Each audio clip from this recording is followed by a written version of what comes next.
Hi అందరికీ. ఇవాళ నేను పుదీనా పచ్చడి చేశాను. ఇది మా ఇంట్లో పెరిగిన పుదీనా. చూడండి ఎంత ఫ్రెష్‌గా ఉందో.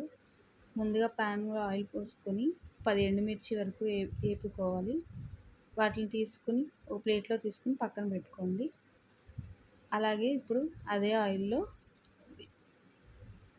ఆయిల్‌లో పల్లీలు, పచ్చిశనగపప్పు, ధనియాలు, జీలకర్ర వేసి బాగా దోరగా వేయించుకొని పక్కన పెట్టుకోవాలి.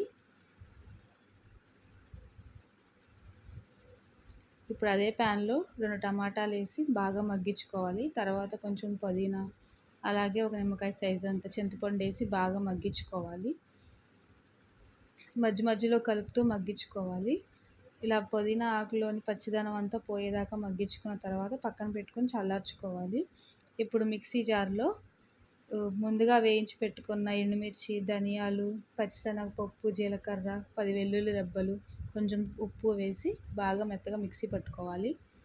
ఇప్పుడు మనం మగ్గబెట్టుకున్న టమాటాలు, పుదీనా, చింతపండు కూడా వేసి మెత్తగా గ్రైండ్ చేసుకుని కొంచెం కరివేపాకు కూడా వేసుకుంటే టేస్ట్ చాలా బాగుంటుంది.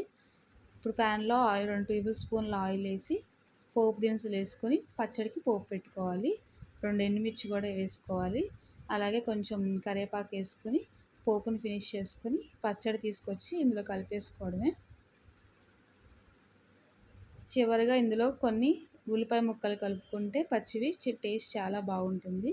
ఇవాళ మీ ఇంట్లో ఏం స్పెషల్సో కామెంట్ చేయండి. వీడియో నచ్చితే లైక్ చేయండి. బాయ్.